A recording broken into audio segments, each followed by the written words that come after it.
manera que en general lo que hacían era unirse al receptor y formar factores de transcripción, es decir, factores que dirijan la síntesis de RNA mensajero y con ello modificar la expresión génica de la célula que ha recibido la señal hormonal. Y entonces dijimos que estas hormonas esteroides, espérenme, ya me equivoqué, ¿ok? A esta familia de hormonas esteroides, se los voy a pasar aquí en el pizarrón antes de que se me olvide, ¿ok? Pertenecen, voy a poner aquí texto, hormonas esteroides, ¿ok? Hechas a base de colesterol, ¿ok? Entonces son sobre todo, los hormonas sexuales, como en la mujer el estrógeno y la progesterona. Son hormonas esteroides, pero también el andrógeno, como la testosterona. También las hormonas del estrés, la hormona del estrés, como el cortisol, pero también los mineralocorticoides, como la aldosterona. Todas ellas, por favor, tomen nota, son hormonas esteroides y actúan exactamente de la misma manera en las células que poseen el receptor. Yo no conozco una sola célula que no posea el receptor, ¿ok? De alguna de las hormonas esteroides. Y entonces, ¿tomaron nota de esto, chicos? Antes de que yo salga de esta diapo. Maestra. ¿Sí? Sí. Sí, Miss. Okay. Perfecto, entonces voy a salir de aquí. Entonces dijimos que estas hormonas se podían, como son hormonas de una estructura química muy sencilla, dependiendo de la etapa y de las necesidades del individuo o de los cambios fisiológicos, había enzimas, por ejemplo, la enzima aromatasa, que era capaz de convertir la testosterona de producción gonadal en estradiol y entonces inducir los cambios respectivos del estradiol en los tejidos, como cuando se desarrollaba esta alteración. Es una alteración hormonal en general relacionada al sobrepeso. Podría ser sin sobrepeso, pero en general está asociada a los varones que tienen obesidad y sobrepeso. ¿Por qué? Porque esta enzima aromatasa que convierte la testosterona en estradiol se encuentra sobre todo expresada en el tejido adiposo. Es decir, cuanto más tejido adiposo tengas, pues más testosterona se va a convertir en estradiol y el estradiol va a ejercer los efectos propios de la diferenciación hacia la feminidad de diversos tejidos. ¿Hasta ahí ya se acordaron en qué nos quedamos? Sí, Miss. ¿Sí? Bueno, por favor, si tienen preguntas, no duden en hacerlas. Entonces, nos quedamos, otra hormona muy potente, y muy potente, otra hormona esteroide, ¿ok? Es el cortisol. El cortisol que vemos aquí, esteroides naturales, vean, cortisol, corticosterona, aldosterona, deoxicorticosterona, ¿ok? Son productos intermedios del metabolismo de las hormonas esteroides. Por ejemplo, los roedores, si a nosotros nos sacan sangre y estuvimos estresados, o si te sacan sangre justo cuando acaba de empezar el periodo de luz, ¿ok? Y tú te acabas de levantar, tienes un impulso del cortisol para poder empezar o iniciar tu día. Entonces, porque eres un humano, pero si tú fueras, por ejemplo, un roedor, tendrías mayores concentraciones de corticosterona en lugar de cortisol, porque esas diferencias existen entre las especies, ¿ok? Entonces, vamos a enfocarnos aquí en el cortisol. Entonces, como ustedes ven en esta tabla, dice cortisol. El cortisol es el principal glucocorticoide, ¿ok? De la fisiología. Aunque como su estructura química es muy parecida al de la aldosterona, ¿ok? El cortisol también puede ejercer un efecto de mineralocorticoide y influir en la regulación del equilibrio hídrico en el cuerpo. Entonces, el cortisol lo que hace es facilitar, es un glucocorticoide, porque lo que hace cuando llega a las células, por ejemplo, las células musculares o las células del hígado, perdón, es facilitar que haya un despliegue, ¿ok? De los recursos energéticos almacenados como glucógeno, ¿ok? A partir de los carbohidratos que se ingirieron las últimas veces y que quedaron como reserva. Sin embargo, el cortisol también es la hormona del estrés. Es decir, cuando nosotros nos estresamos, existe un eje que vamos a ver ya al final de la asignatura, que se llama el eje hipotálamo pituitaria adrenal, cuya última hormona es el cortisol. Entonces, el cortisol se libera en condiciones de estrés sostenido, como cual, por ejemplo, si tú tuvieras que correr de un depredador, el cortisol se encarga de poner disponibles, ¿ok? Los recursos energéticos, que son principalmente los recursos de glucosa, para que tú puedas seguir corriendo y el león no te ingiera, ¿ok? Pero el cortisol tiene otros efectos. Si el cortisol se sostiene en un nivel elevado, como en condiciones de estrés crónico, ¿ok? El cortisol induce una inhibición de la respuesta inmune, ¿ok? Una inhibición de la construcción de sinapsis, una inhibición en la absorción y calcificación del hueso, ¿ok? Pero sobre todo, es decir, tiene efectos adversos si tú sostienes el estado de estrés por largo tiempo, ¿ok? Eso no lo vamos a profundizar. Es mi tema y es mi mermole, pero hoy no, otro día que yo les dé mi línea de investigación, ¿ok? Entonces, el cortisol tiene un efecto como potentísimo antiinflamatorio, es decir, cuando hay inflamación, quiere decir que hubo activación de la respuesta inmune, ¿ok? Cuando hay inflamación, hay dolor, ¿ok? Hay incremento de la temperatura.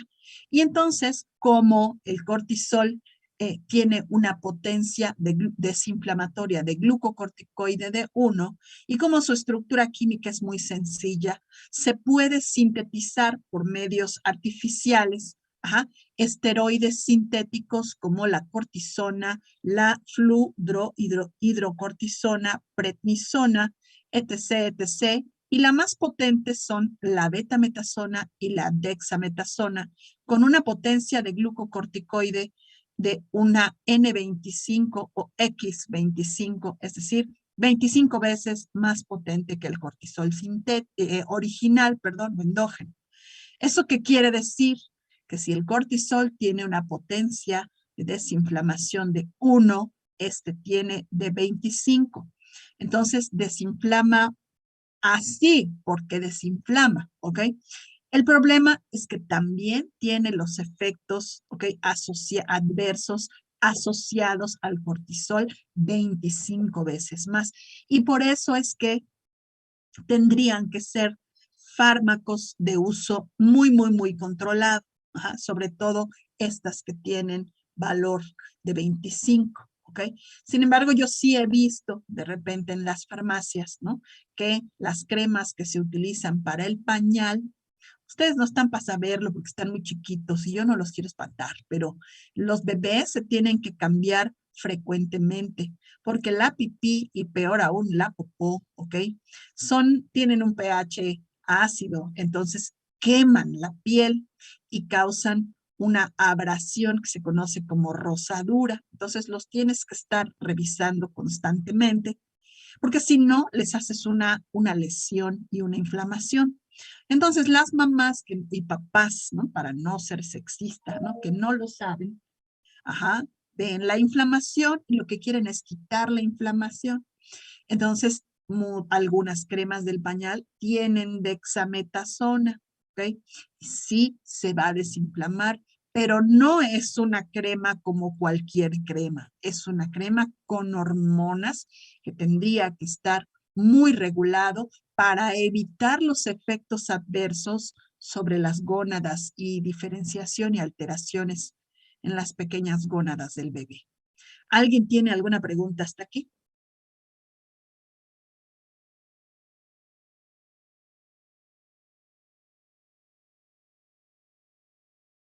¿Cortos? No, Miguel. que creo que no. ¿Qué hace ese perro ahí con su cara de... Tiene la carita inflamada. Exacto, tiene su carita inflamada porque seguramente se comió algo que no debía comer o lo picó una abeja. Y entonces tú lo llevas al veterinario y por única ocasión le dan algún análogo de un esteroide y tú ves que en unas horas el animal ya se desinflamó. Entonces, eso es porque los análogos o esteroides sintéticos son 25, de 10 a 25 veces más potentes que el cortisol endógeno. ¿Hasta ahí alguna pregunta?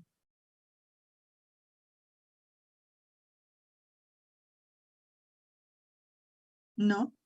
También he visto cremas para el acné con, con esteroides. Entonces, yo diría, ¿no? Que uno, cuando vayan y compren algún medicamento, vean que esto, si lo tiene, pregunten al médico cuánto tiempo se lo pueden poner. No se pueden usar de manera diaria o de manera cotidiana, ¿ok? Porque tienen efectos adversos. ¿Alguien tiene alguna pregunta hasta aquí? Maestra, usted mencionaba que, o sea, todavía puede afectar a las jornadas de los bebés. Entonces, ¿quiere decir que todavía en este punto podrían afectar nuestro ADN? O sea, como lo estábamos viendo la otra vez. Estas hormonas afectan el ADN porque su efecto es sobre el ADN, ¿ok? Es decir, estas hormonas no tienen otra manera de actuar que sobre el ADN. Ay, Exacto, ahí, ¿no? Perfecto, Rocío, ya te diste cuenta. Ajá. Es decir, no es que vayan a ser lubricantes, no es que vayan a ser cascadas encima de la célula y nada más, no, van porque van a afectar el DNA. Ese es su mecanismo de acción, ¿ok? ok, ¿Quedó? Por eso hay que ser tan cuidadosos y por eso es que hay que saberlo. Porque la gente no lo sabe y las usa y le parece maravilloso, ¿ok? O sea, sí son muy útiles. Por ejemplo, en el paciente con COVID, donde está mi perrito inflamado, ahí está. Ajá. En el paciente con COVID, ajá, cuando la lluvia de factores proinflamatorios llega a los pulmones, esto no te permite respirar porque satura el espacio que hay para que ocurra el intercambio gaseoso. Entonces, muchas veces el único recurso que se tiene para hacer que disminuya la inflamación y el paciente pueda respirar es administrando dexametasona varios días de tal manera que la cuestión de antiinflamación se sostenga, pero no es cualquier cosa, ¿ok? ¿Hasta ahí alguna pregunta? También algunas cremas para la alergia tienen dexametasona y entonces la gente se las pone cual cremita para hidratar y no es, hay que saberlo pues, ¿no? Listo, seguimos. Ahora ya vimos cómo es que señalizan, ¿ok? Porque dijimos, todo esto viene a partir de la clase anterior, que dijimos que había diferentes tipos, que por su naturaleza química las hormonas podían ser, hormonas esteroides de naturaleza lipídica, péptidos y glucoproteínas, que son básicamente proteínas grandes o pequeñas o asociadas con azúcares, y monoaminas, ¿ok? Y algunos gases que no pusimos aquí, ¿ok? Entonces vamos a ver el segundo tipo, que es cómo señalizan las hormonas de tipo peptídico o proteína. Entonces, vamos para acá. Entonces, a diferencia, ay, es que empiezo sentada aquí y luego me pongo aquí, me duele el cuello, ¿ok? A ver, entonces va. A diferencia de los lípidos, como las hormonas esteroides, que pueden atravesar y pasar a través de las membranas, las proteínas y péptidos y también los aminoácidos modificados son incapaces de atravesar membranas, es decir, son moléculas solubles en agua y por tanto se van a quedar aquí en el espacio extracelular sin poder entrar a ejercer su efecto en el interior de la célula. Entonces, para que esta molécula pueda ejercer o enviar el mensaje y la célula lo pueda ejecutar, ¿ok? La célula necesita tener, déjenme ponerles aquí el pizarrón. La célula necesita, ¿dónde está? Borrador. Necesita expresar. ¿Qué quiere decir expresar? Que la célula evidentemente tiene el gen de los receptores, de todos los receptores que tiene la especie humana, pero que esta célula en particular pueda transcribir un pedacito de RNA, convertirlo en mensajero, pasarlo por el retículo endoplásmico rugoso, luego modificarlo en el retículo endoplásmico liso, ¿ok?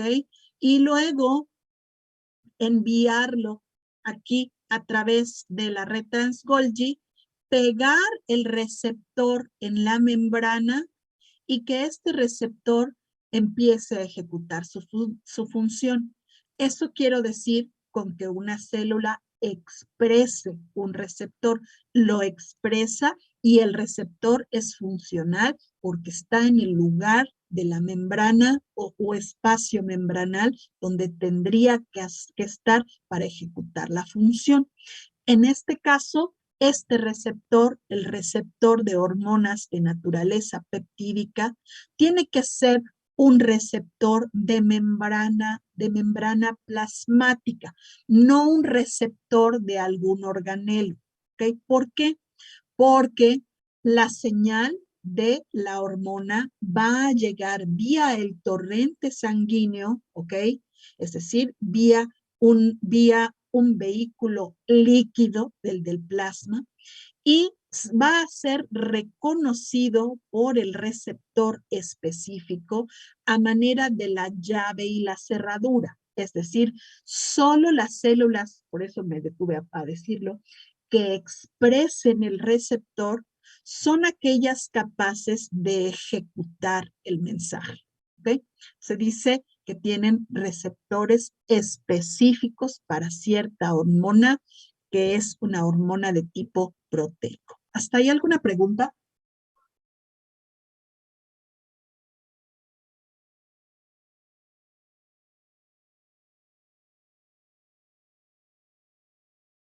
Creo que no, Miss. ¿No? Ok, entonces vamos a dejar de compartir.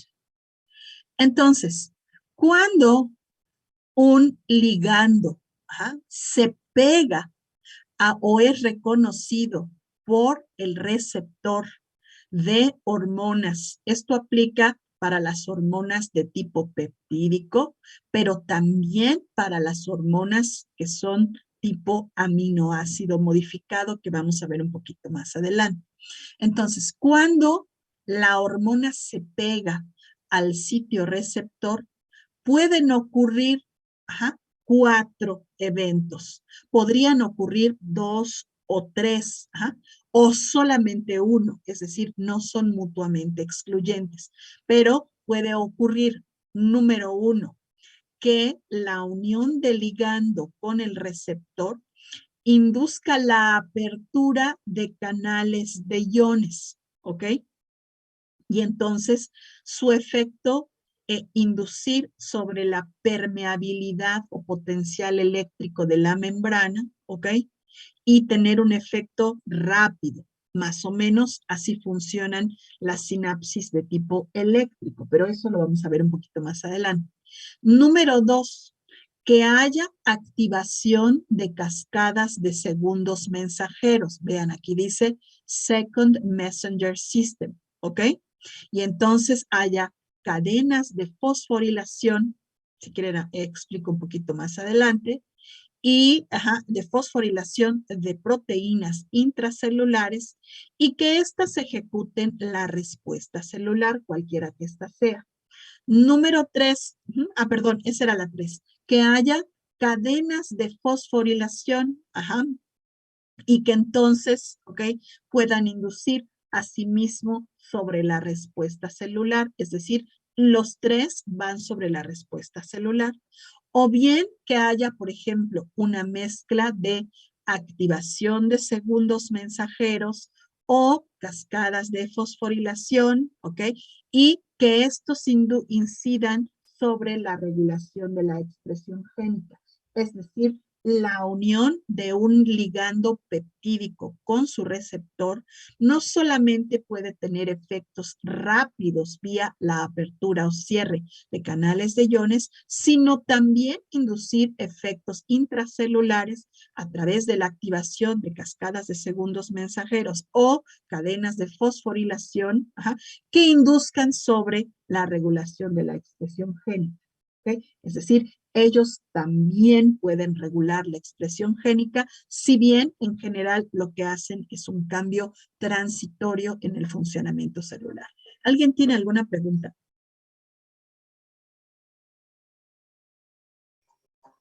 Las cascadas que menciona Mike son como las reacciones que vienen después. Sí, vamos a ver un poquito de eso a continuación, ¿ok? Gracias, Rocío. Entonces, vamos a ver cómo es que se una el ligando y se abra un canal iónico. Esa es la primera opción. Entonces, a ver, espérenme.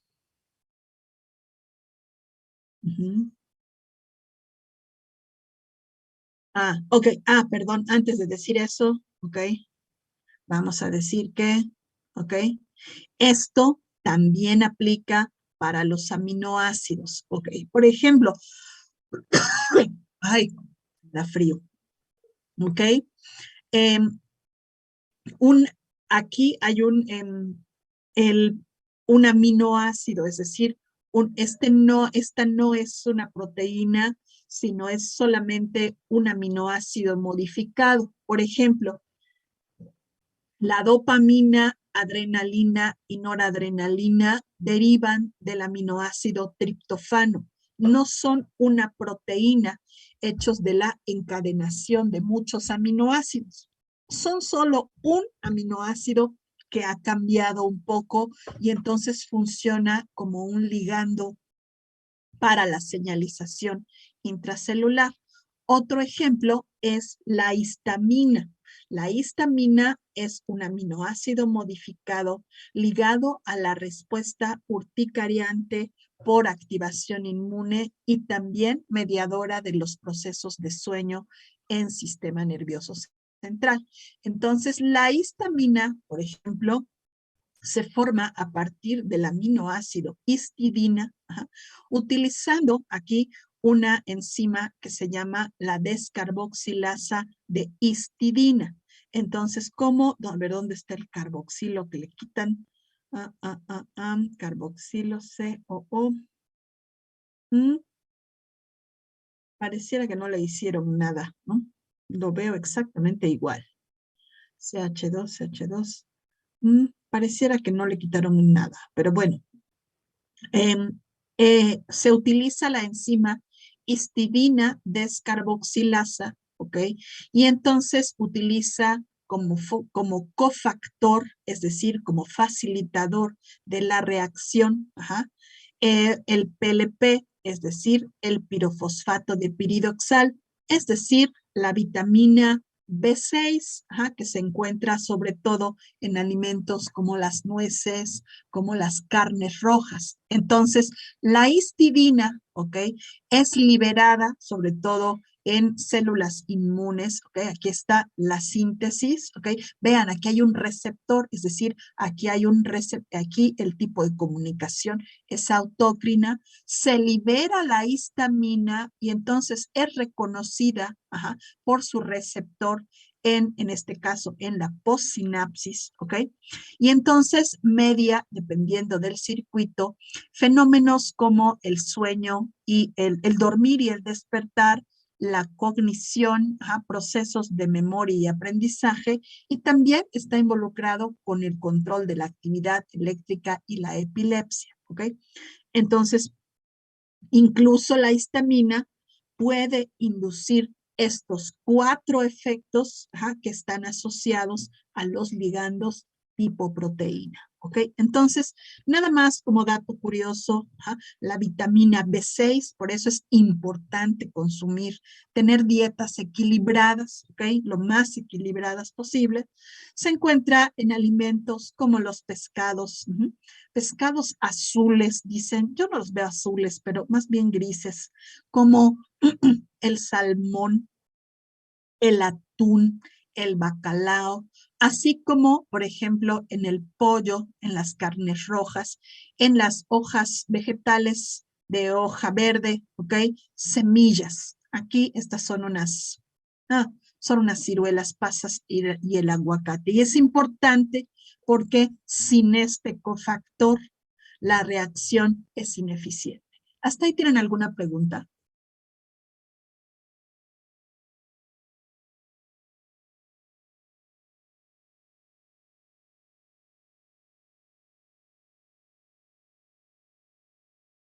Receptores, aquí, mira, aquí están. Histamine receptor 1, histamine receptor 2. ¿Sí? Histamine receptor 3, heteroreceptor. Histamine receptor 3, autorreceptor. Y ya, si no tienen, así se llaman, receptor de histamina, receptor de acetilcolina, receptor de dopamina, receptor de glucocorticoides, receptor de estrógeno. ¿Así? ¿Listo? Ok, entonces, déjenme buscar, ok. A ver, va. Voy a abrir la otra presentación. Aquí está. Three main. Va. Entonces, pueden ver mi presentación. ¿Cuánto le falta a la clase? A esta sesión, perdón. No dice. 6 minutos. Ok, sí, sí podemos avanzar. Entonces, vamos a ver, ok. Vamos a ver el primer tipo respecto a la diapositiva anterior, ¿se acuerdan? Entonces,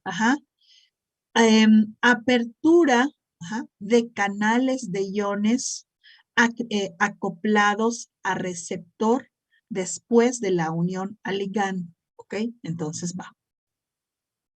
Algunos receptores algunos receptores están acoplados a canales de iones. Es decir, por ejemplo, aquí está un canal, no es otra cosa que un poro, que deja pasar alguna partícula, por ejemplo, una partícula con carga eléctrica como el calcio o el agua o algún otro, por ejemplo, la glucosa, son poros de glucosa, poros de calcio, y en este caso son poros de iones, por eso se llaman ion channel, ¿ok? Entonces, este receptor es un receptor canal, es decir, no está acoplado a ninguna otra cosa. Él mismo funciona como receptor y es un canal. Entonces, estos receptores tipo canal son proteínas transmembranales. ¿Eso qué quiere decir? ¿Qué quiere decir transmembranal? Que atraviesan la membrana. Exacto, atraviesan varias veces la membrana, de tal manera que cuando el ligando, por ejemplo, un neurotransmisor que se llama la acetilcolina, se une al receptor, ¿ok? Este induce un cambio conformacional de tal manera que el canal que normalmente estaba cerrado se abre, ¿ok? Se abre y en general es un canal selectivo a algún tipo de ion, por ejemplo, el sodio, por ejemplo, el potasio, el calcio, el cloro, ¿ok? Y entonces, en general, el ion se mueve a favor, sí, a favor del gradiente de concentración. ¿Eso qué quiere decir? Que va del lugar más concentrado al lugar menos concentrado, siguiendo su gradiente de concentración. ¿Saben qué es eso del gradiente de concentración? Es una diferencia de potencial eléctrico, ¿no? Entre un lado y otro. Así es una diferencia de potencial eléctrico, es decir, de cargas, pero también puede ser una diferencia de concentración, o sea, que haya mayor concentración de un lado y del otro de la membrana, y entonces funciona como si fuera una de esas motores hidroeléctricos, es decir, cae, ¿no? O va a favor del gradiente de concentración. Entonces, rápidamente, aquí podemos ver cómo el canal de calcio, el receptor nicotínico de acetilcolina es un receptor canal porque cuando se pega la acetilcolina deja pasar el calcio. Aquí tenemos otro ejemplo en donde, ¿ok? Aquí en este caso, ¿ok?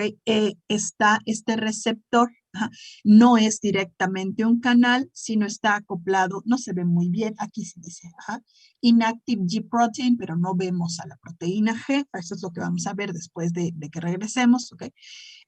Y entonces lo que ocurre es que hay apertura del canal, en este caso de potasio. Muchas veces o algunas veces los canales lo que hacen es que son simultáneamente activados por ligando y otras veces son activados por voltaje en ausencia de ligando, es decir, son sensores de voltaje que abren y cierran ante determinado voltaje. Entonces, aquí nos queda un minuto. ¿Les parece que tomemos, a ver, yo tengo que son las 10:40, 10:50 en lo que se estiran? Sí, maestra, está bien. Sale pues, desconecto pues.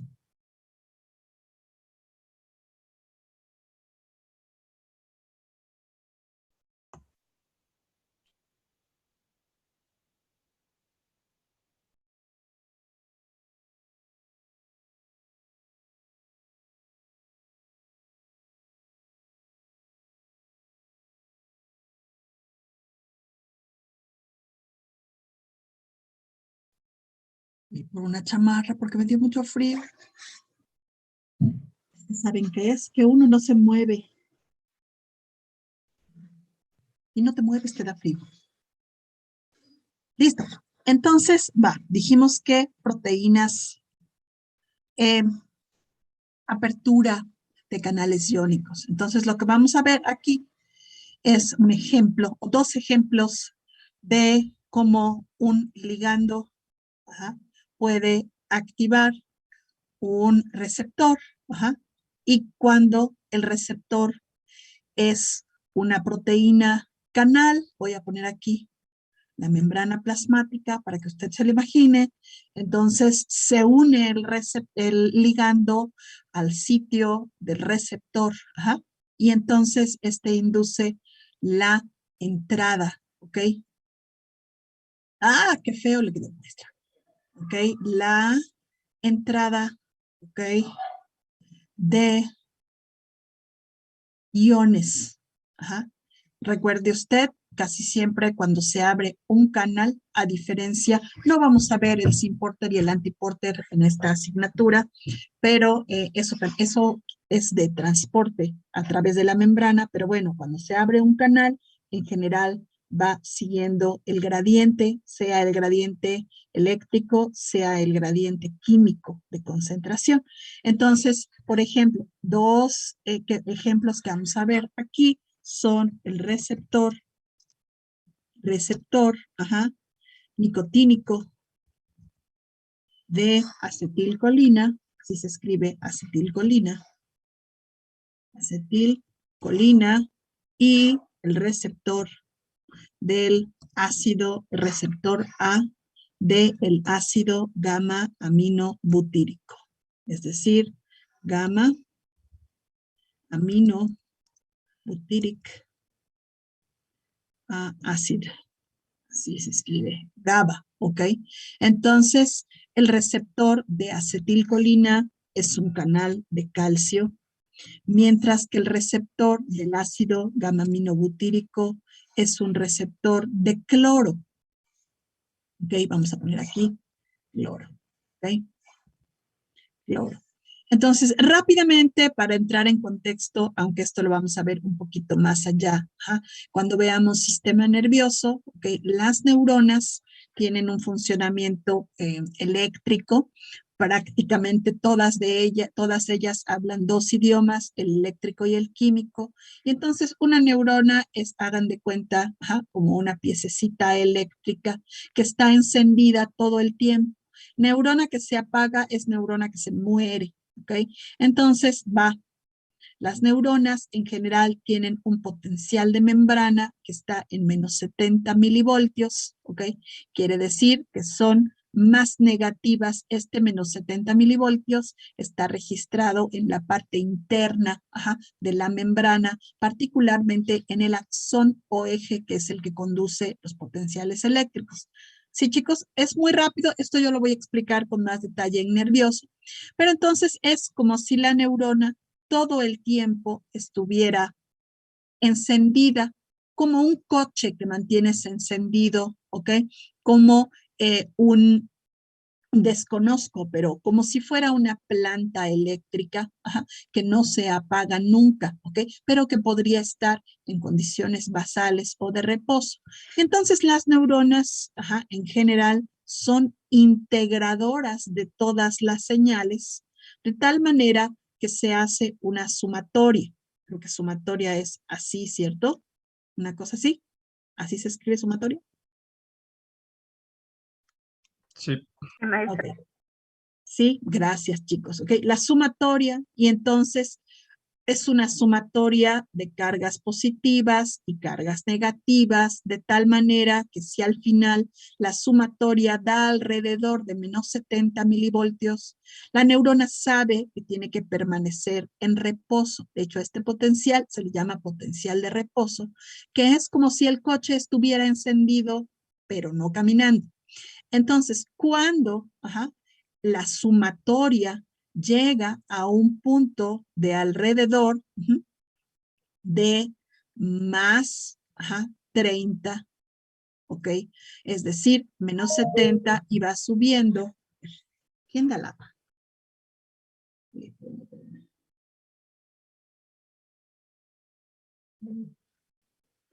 ¿Okay? Entonces, más 30, entonces la neurona sabe que va a disparar un potencial de acción, ¿ok? Más o menos aquí un poquito como en más 10, una cosa así. O sea, cruzar el 0, en la escala aquí de los milivoltios, ¿ok? Sabe que dispara un potencial de acción que literal es una carga o un shot de potencial eléctrico, pero como esto es peligroso para la neurona, rápidamente hay un juego ahí en la apertura y cierre de canales de iones activados por el voltaje, el cambio de voltaje, que finalmente regresan a la neurona aquí y luego la vuelven a estabilizar en el menos 70 milivoltios. Pero entonces, ¿ok? Ciertos iones entran, ¿ok? Entran en juego. Entonces, uno de esos iones es el ion calcio. Y como el ion calcio es un ion positivo, pues va a llevar a la neurona, ¿ok? A que dispare un potencial. En cambio, el otro receptor de ejemplo que vamos a ver ahorita es el receptor GABA-A, ¿ok? Vamos a ponerlo aquí. El receptor del ácido gamma-aminobutírico, vamos a ponerlo en otro colorcito para que no nos confundamos. Ese receptor es un canal de cloro, es decir, es un canal de cloro y el cloro es un ion negativo. Entonces, en lugar de llevar el menos 70 milivoltios hacia arriba, en dirección hacia el más 30, va a llevar el menos 70 o el potencial de reposo hacia abajo, es decir, ¿qué? 75, menos 80, ¿ok? Con lo cual, la sumatoria de los estímulos se va a requerir de mayores cantidades de estímulos para que la neurona pueda alcanzar el umbral y disparar un potencial de acción. A ver, ¿qué entendieron de esto antes de que yo siga y les enseñe cómo funciona?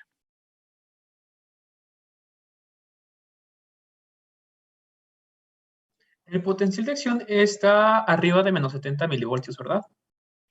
Si llegas a más 30, la neurona dispara.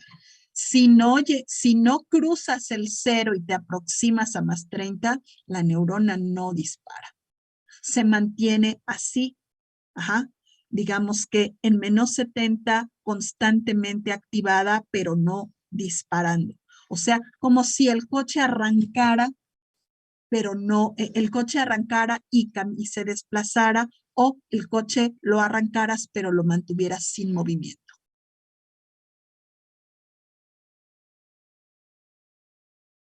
A ver, chicos, ¿qué entendieron? Entonces, hasta aquí para que yo pueda avanzar.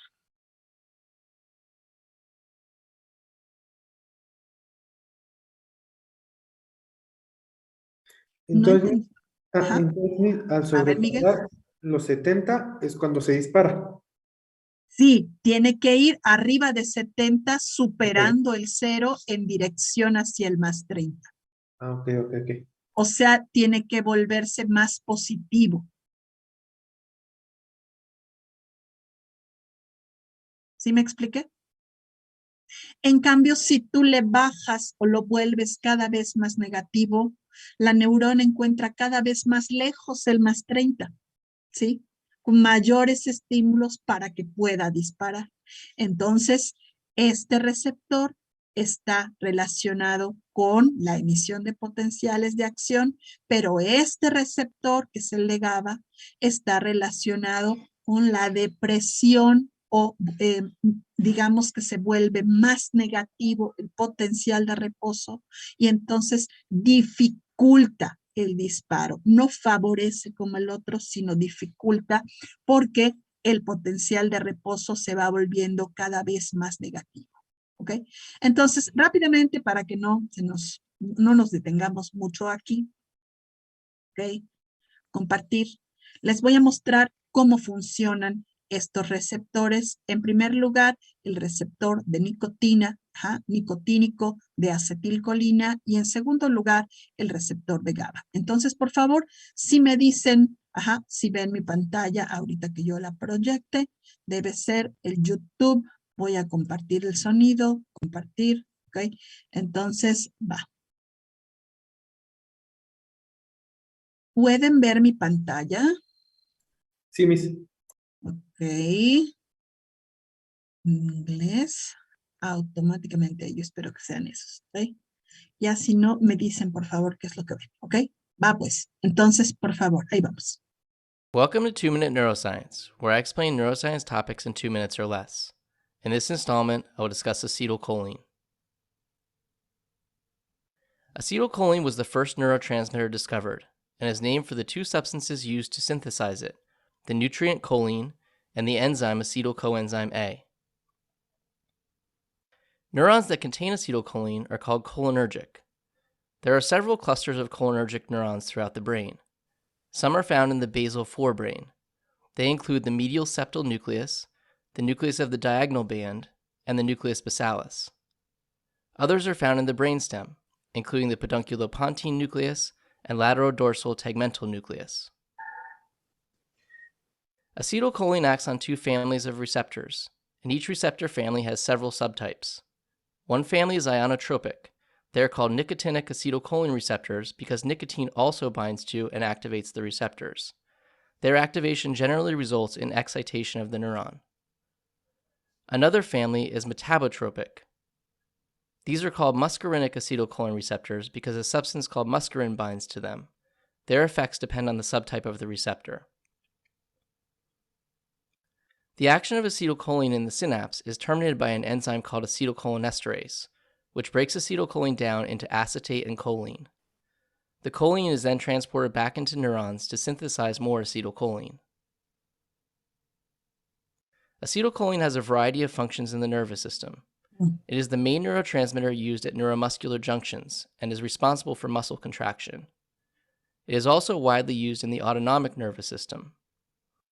Its functions in the brain are still not fully understood, but it does appear to play important roles in memory, arousal, and attention.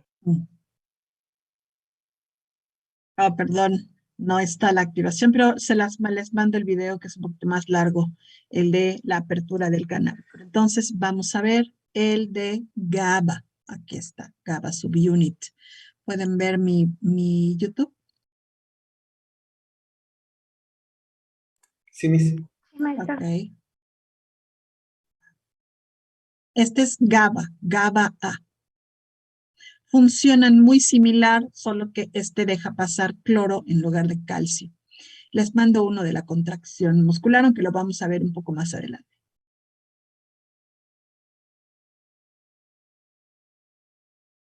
No tiene volumen.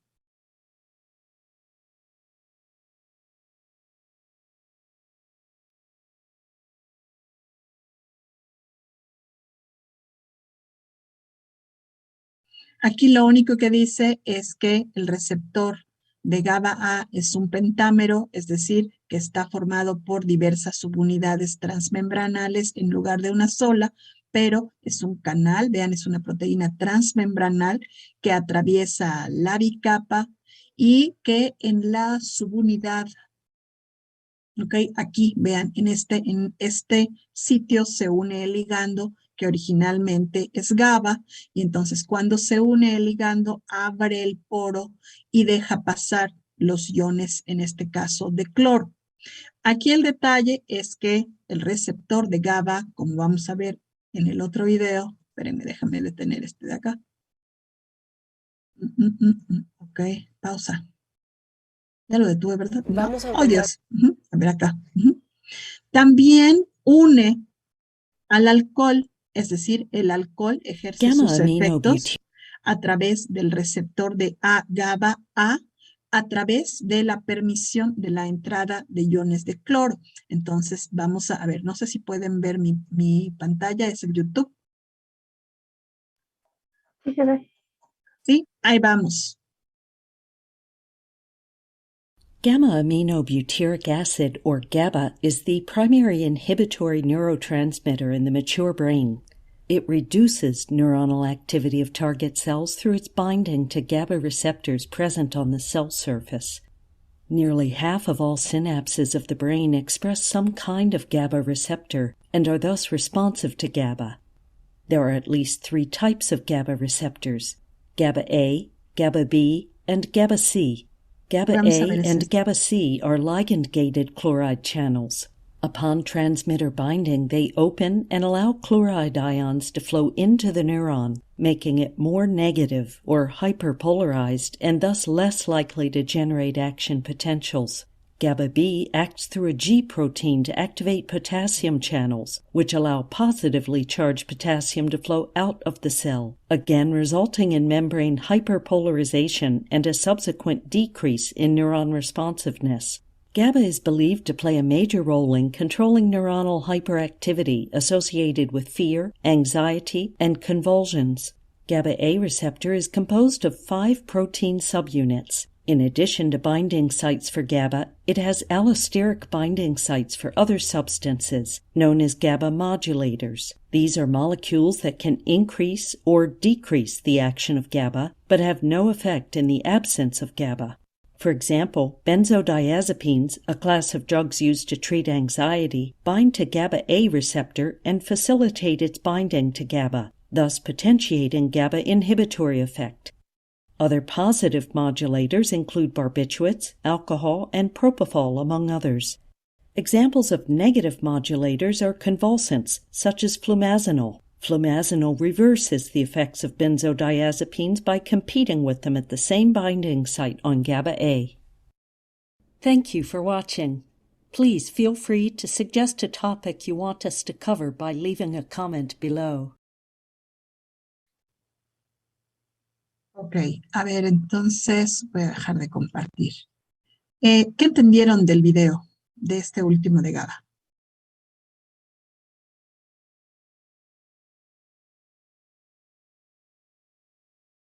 Es una cascada para segundos mensajeros, ¿no? No, el GABA-B es una cascada de segundos mensajeros, que es lo que vamos a ver a continuación. El GABA-A es igual que el receptor de acetilcolina nicotínico, son receptores canal, es decir, llega el ligando, se abre el canal y deja pasar iones. ¿Sí? No.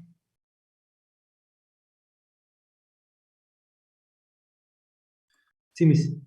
¿Sí? ¿Quedó entendido? En el caso de acetilcolina, lo vamos a ver cuando vemos contracción muscular, ¿ok?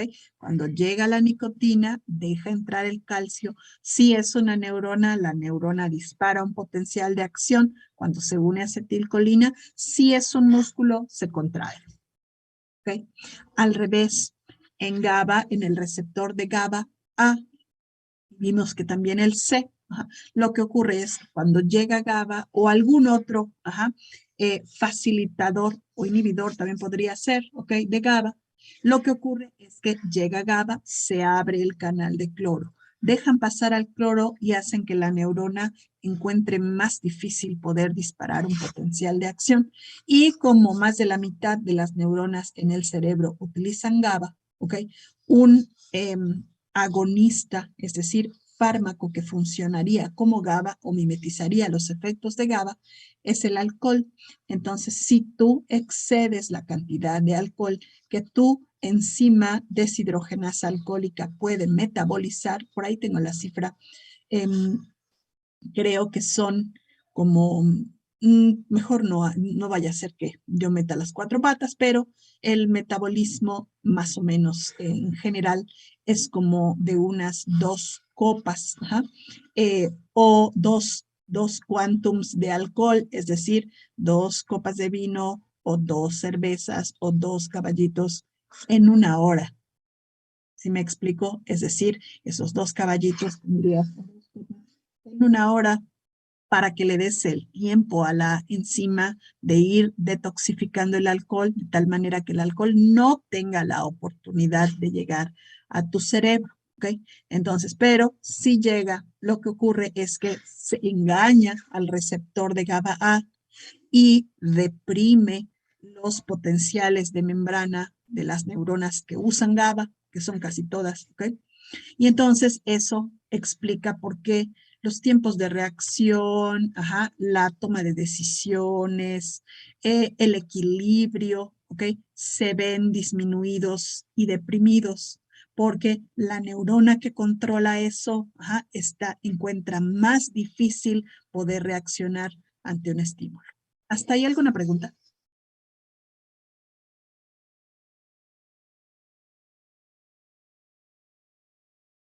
Creo que no, Miss.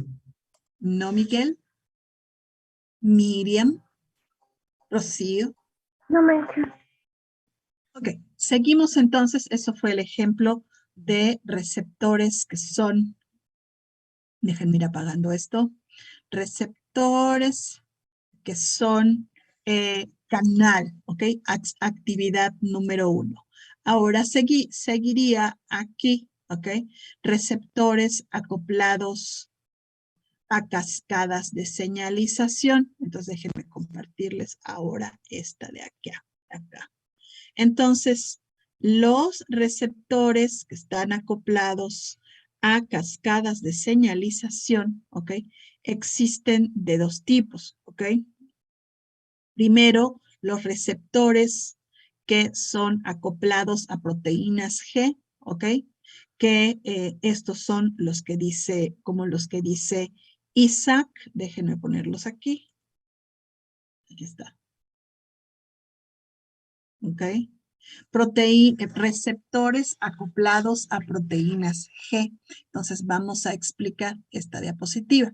Aquí está el receptor. Como usted puede ver, es un receptor. Ah, no les estoy compartiendo nada, ¿verdad? Sí. No, más bien le iba a comentar.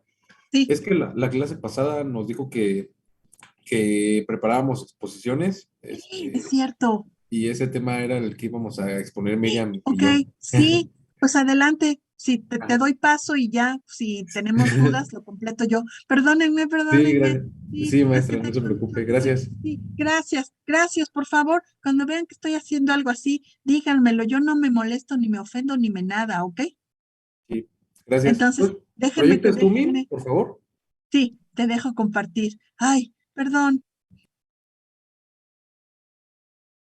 Ay, de verdad que, ay, Nancy, compartir. Listo. Ya está el permiso para compartir. Ahí vamos, ¿ok?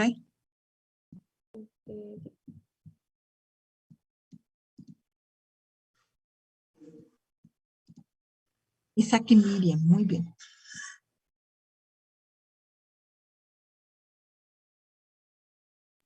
Bueno, pues lo que les íbamos a explicar, pues era igual los receptores acoplados a proteínas G, y se los vamos a presentar Miriam y yo. Pues bueno, los receptores se pueden dividir en dos, en los que están dentro de la membrana plasmática y en los que se encuentran solubles en el citoplasma, como lo que nos explicó la maestra hace rato, los que son solubles en agua y no pueden atravesar la membrana. También dentro de los que se encuentran dentro de la membrana plasmática, siguiente diapositiva, Min, porfa. Pues están los de canal iónico, como el que vimos hace rato, los receptores de actividad enzimática o que se asocian a enzimas itinerantes, y los que vamos a ver nosotros, que son los receptores acoplados a proteínas G. Estos son transmembranales. Siguiente, por favor. Estos se pueden también abreviar como los GPCR y son una gran familia en realidad. Pues, hay muchísimos de ellos y comparten una estructura y métodos de señalización muy similares. Siguiente, por favor. Están constituidos en el extremo que está afuera de la célula por un extremo aminoterminal, y es lo que es en la parte extracelular, y el extremo carboxilo está dentro del citoplasma. Por eso les decía que es un receptor transmembranal. Si se dan cuenta, lo atraviesa en 7 ocasiones en general. Y pues hay dos maneras de verlo, ¿no? Está el dibujito como de manera, un corte transversal, o en muchos textos lo van a encontrar así como pues un grupito de cilindros. Siguiente, Min, por favor. Y pues bueno, estos receptores en realidad se denominan así porque se asocian a una familia de proteínas heterotrimétricas. ¿Esto qué quiere decir? Que va a tener una subunidad alfa, una subunidad beta y una subunidad gamma. Y estos se llaman proteínas G porque tienen la capacidad de unirse e hidrolizar a la GTP, que es el nucleótido trifosfato de guanosina, y también al GDP, que es el nucleótido difosfato de guanosina. Más Es adelante decir, es decir, en lugar de unir ATP y reducirlo a ADP, toman GTP y lo reducen a GDP, es decir, tienen afinidad por el nucleótido de guanina o guanosina y no por el de adenosina, que es el ATP. Por eso se llaman proteínas G. G de guanina, trifosfato de guanina, difosfato de guanina. ¿Sí? Exactamente. Bien, Y en Isaac, realidad, gracias. sí, maestra, muchísimas gracias.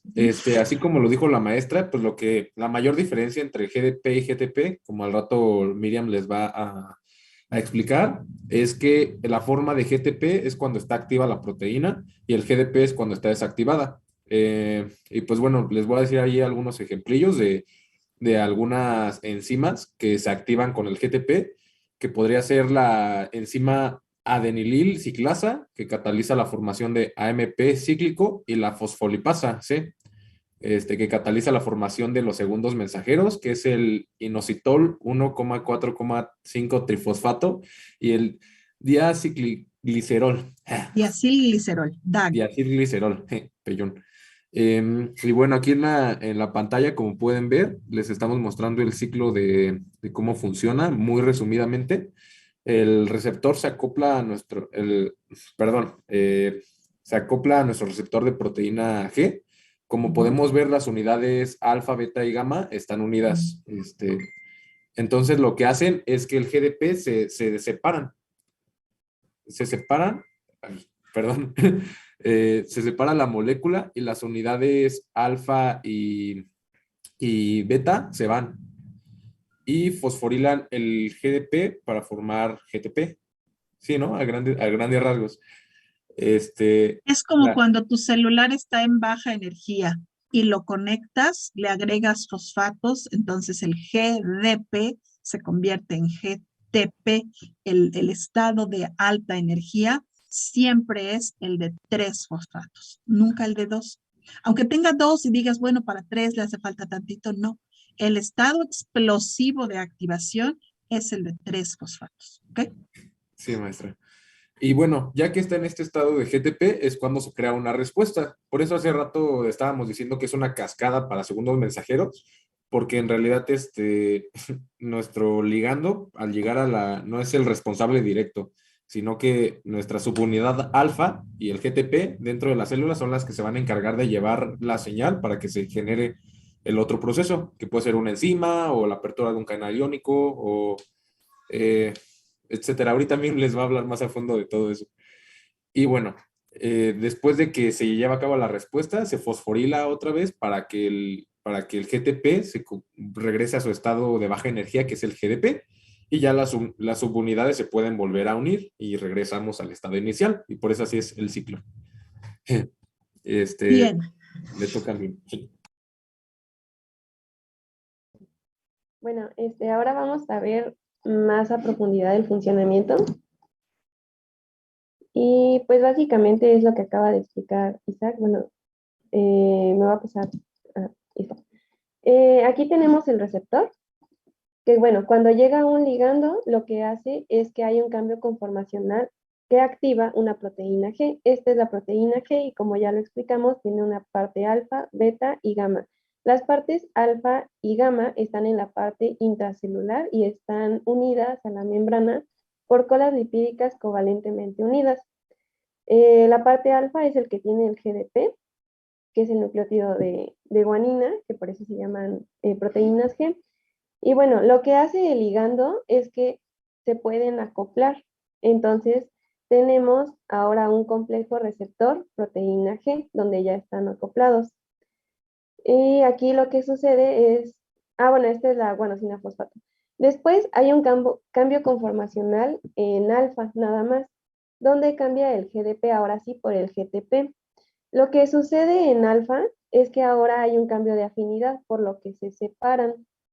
Ya que se separaron, ahora tiene una afinidad, pero con la proteína de adenilato ciclasa. Entonces, ahora sí está activada y manda señales, que es lo que decíamos del segundo mensajero. Entonces, no está, o sea, es un proceso un poco largo, pero no está tan difícil como tal. El receptor, cuando llega el ligando, se une a la proteína G. Ya que está unido, se cambia el GDP por el GTP. Ya que está cambiado, se separa la parte alfa de la beta y gamma. Y la parte alfa se une a la proteína. Después, se produce un segundo mensajero que activa una o más proteínas celulares de señalización. ¿Cuál es el Este, segundo mensajero de la adenilato ciclasa que me dijiste? ese dato no lo recuerdo bien. Recuerdo que podían ser varios, porque Y depende. en este caso dijiste la adenilato ciclasa es el AMP cíclico, pero si quieren, ahorita lo explico un poquito mejor, porque, o sea, un poco más a detalle, ¿por qué? Porque es muy, muy importante. Eso se lo van a encontrar en sus textos muchas veces. Muy bien, ¿qué más, Miriam? Ok, sí, leí que podían ser varios. Bueno, ya que se tiene el segundo mensajero, lo que ahora ocurre es una hidrólisis de GTP ahora a GDP. Se intercambian. Entonces, el GDP es cuando está activa la parte alfa y el GTP es cuando está desactivada. Entonces, en este caso, ahora ya está activada y esta reacción está regulada por ay, reguladores de señalización RGS, que es esta partecita de acá. Nada más hace que se acelere la reacción. Y bueno, en este cambio de conformación, como ahora tiene GDP, ya no tiene tanta afinidad con esta proteína y ahora vuelve a tener afinidad con la parte beta y la parte gamma de la proteína G. Y pues el ciclo se vuelve a repetir. Ajá. Si el receptor continúa estimulando, o sea, todavía tiene el ligando, puede continuar activando proteínas G y se vuelve a repetir el proceso y pues aquí se ve como que se está cambiando y se puede cambiar otra vez a GTP, GDP y esto funciona como un amplificador de señal. Y bueno, ¿en qué momento se desactiva? Existe una quinasa que fosforila al receptor. Le va poniendo, lo fosforila hasta tal punto que pueda llegar una arrestina que se pueda acoplar y pues ya esto lo desactiva como tal y hasta ahí se quedaría la señal. Y bueno, ¿para qué sirven? Como tal, leímos que son sensores del medio externo. Pueden ser sensores tanto de luz, colores, sabores o del medio interno, de iones, hormonas, neurotransmisores o factores de crecimiento. Y creo que ahí me equivoqué, autocoides. Autacoides. Ujú. Ajá. Participan en el mantenimiento de la homeostasis, así como de la génesis y desarrollo de diversas enfermedades, y además son blanco del 20 al 30% de fármacos del uso cotidiano. También cabe agregar así algunos ejemplos puntuales de lo que serían receptores. Para la luz es receptor de la rodopsina. Para algunos neurotransmisores sería como la adrenalina, la dopamina, la serotonina, la histamina, los Los opacios, opiáceos, los opiáceos y los cannabinoides, o sea, la cannabinoides. marihuana. Y respectivamente fármacos relacionados con el opio y fármacos relacionados con el cannabis, que Sí, además los genera tu propio cerebro. No es que el cannabis está hecho para esto. No es que tu cerebro haya construido un receptor para marihuana, sino que en tu cerebro hay una sustancia que se parece a la marihuana, que se llaman cannabinoides, que funcionan como si fuera la marihuana. sí, también recibe muchas hormonas. Uno de los ejemplos también es la angiotensina, la Angiotensina, ¿sí? vasopresina, el Ujú, glucagón y el ujú. ACTH, perdón, se me lengua la traba. Gonadotropina. Go- eso mero, perdón. Ujú. La prostaglandina y entre otras. Factores inflamatorios, sí, un montón. Sí, y pues bueno, normalmente se usa, es blanco de terapéutico por lo menos del 40% en la práctica médica y Sí, probablemente también muchos de los fármacos de uso odontológico y veterinario actúan sobre estos receptores. sí. Por eso es importante saber a qué nivel va a actuar, porque cuando te digan que extiendas la vida media o cuando les digan vamos a hacerle un cambio a tal o cual fármaco o un sensor para tal cosa, tienes que saber de qué te están hablando. Ok, ¿qué más? Pues ya sería todo de nuestra parte. Ahí está nuestra bibliografía por si a Perfecto. alguno de ustedes les interesa un poco más del tema. Nos dimos cuenta que muchos estudios de los que encontramos era para desactivar estos receptores de manera rápida. Y gran parte de nuestra información de la que sacamos era de un estudio de un odontólogo, que lo que estaba viendo era cómo desactivarlo de manera rápida con agonistas. Y está bastante interesante, por si les interesa, pues ahí está la bibliografía. Porque a veces está, como dijo Miriam, activando, y tienes una reacción que es una reacción indeseable. Entonces, por eso la farmacología es orientada a la desactivación, fosforilación y remoción por arrestinas, ¿no? Sí, así es, maestra. Y pues bueno, no sé, le pasamos la batuta otra vez y pues, gracias, compañeros, maestra. Muy bien. Ok, entonces van a faltar los otros. Déjenme que yo me vaya para acá. Y me vaya a, porque tengo aquí G-protein, G-protein examples, ¿ok? Ajá, entonces va, para que quede un poco más redondeado, ¿ok? El concepto, y con eso cerremos la clase del día de hoy.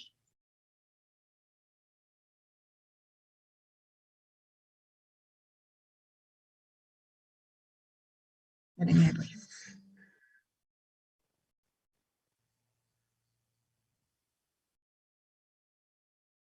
Ok, ahí va. Entonces, déjenme compartirles ahora aquí. Quedan 2 minutos. ¿Les parece que desconectemos y reconectemos y ya cerramos la clase? Sí, maestra. Va, pues, voy a dejar de compartir y volver a entrar.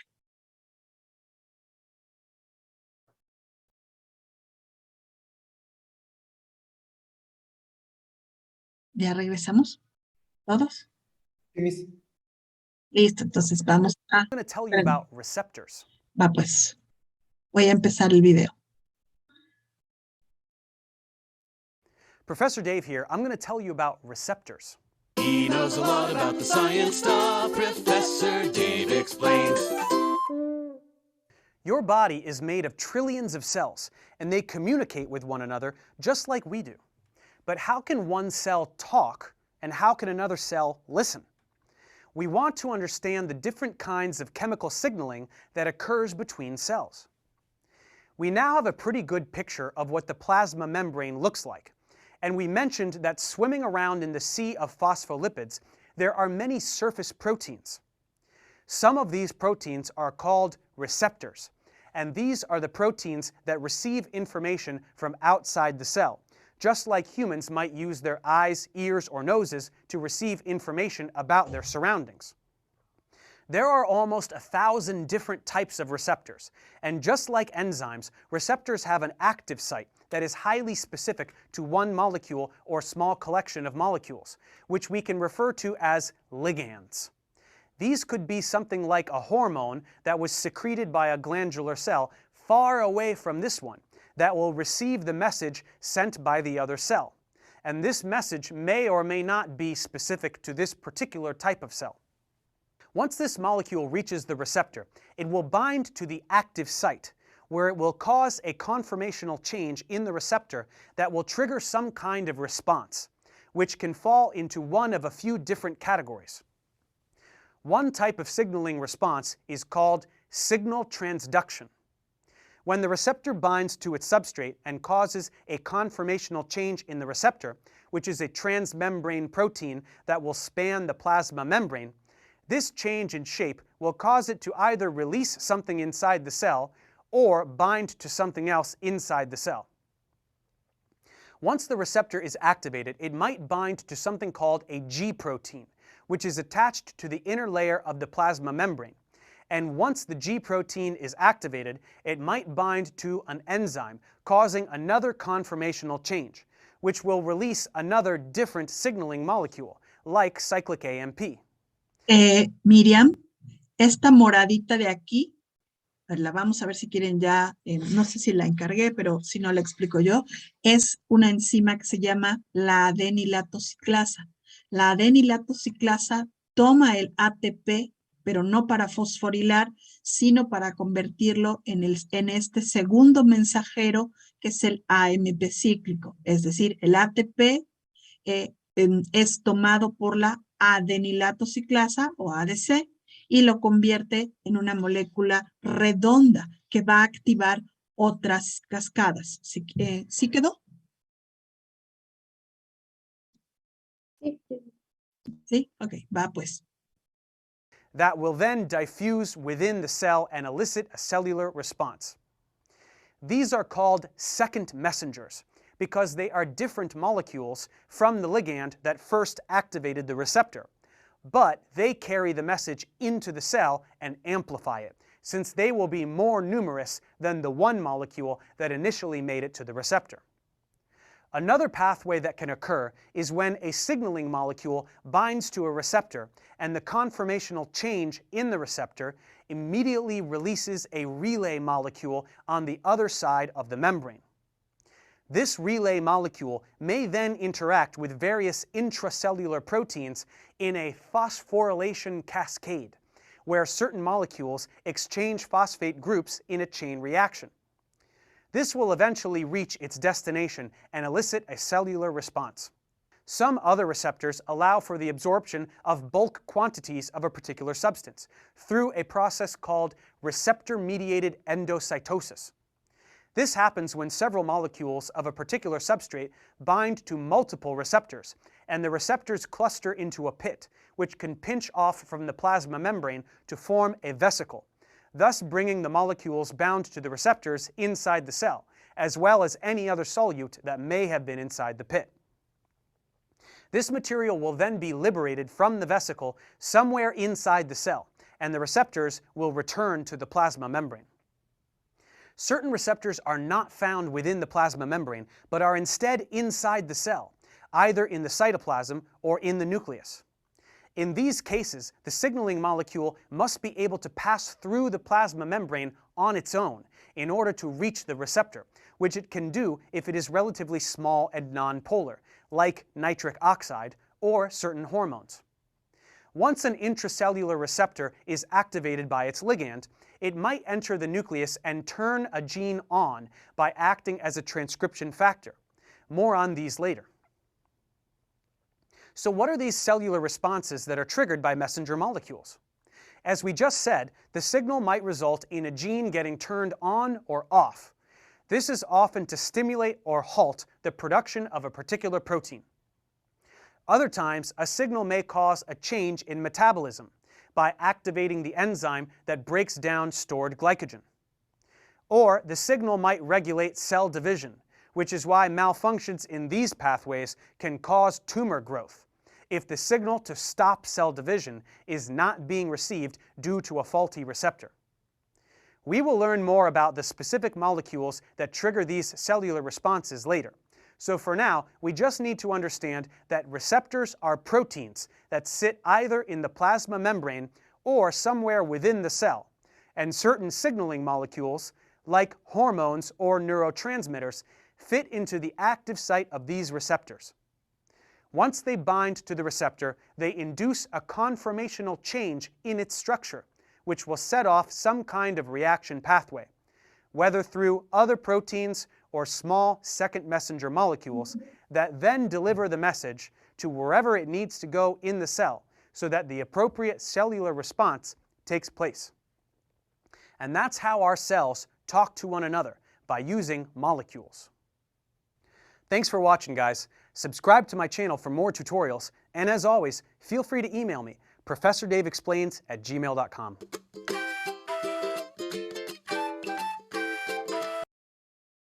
Listo. Entonces, a ver, ¿qué aprendimos el día de hoy, muchachos?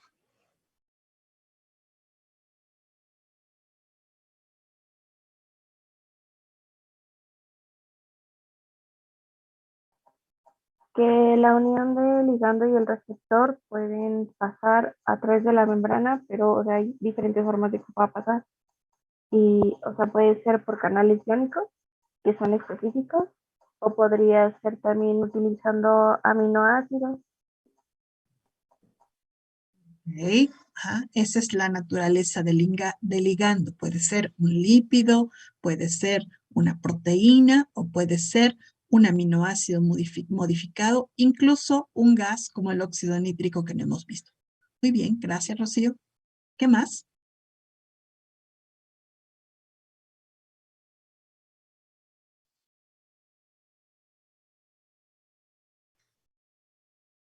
Vimos al receptor GABA y al nicotínico. Vimos al receptor GABA y al nicotínico. Déjenme buscar otro videito donde vean, donde aparezca cómo se abren y entran los iones y ejecutan la acción aquí en el YouTube, ¿ok? Y se los paso a su WhatsApp. ¿Qué más aprendimos?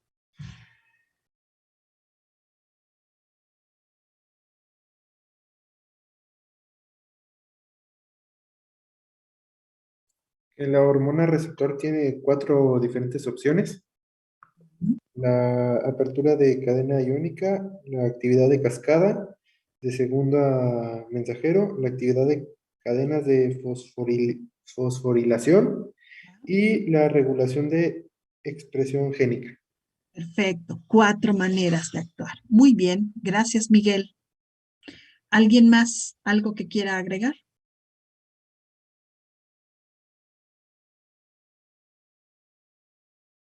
No. Listo. Entonces, nos vemos el viernes, muchachos. Que tengan excelente tarde. Maestra, yo sí le iba a Dime, decir Adrián.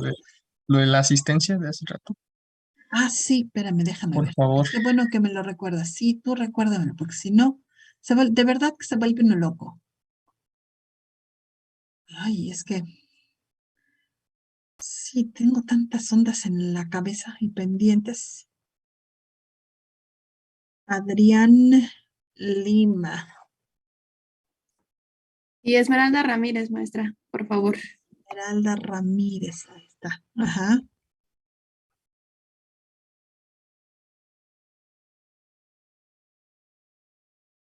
No, todavía no hemos llegado a nervioso, pero lo que podemos hacer, me parece, gracias. Por favor, a mí me gusta que me digan las cosas, no me molesta, se los juro.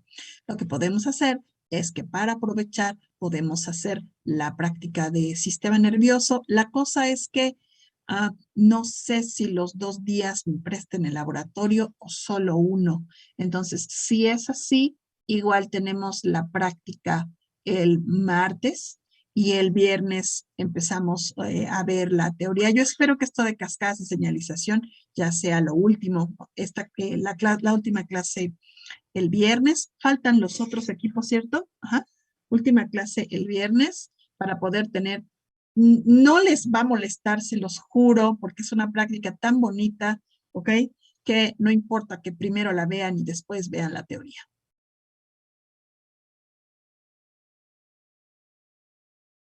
Maestra, ¿tendríamos que dividir el grupo o iríamos todos? No hay, como somos 40. No, vamos todos. Yo digo que vamos todos, bien protegidos, pero vamos todos. ¿O no lo permiten? ¿Ande? Ok.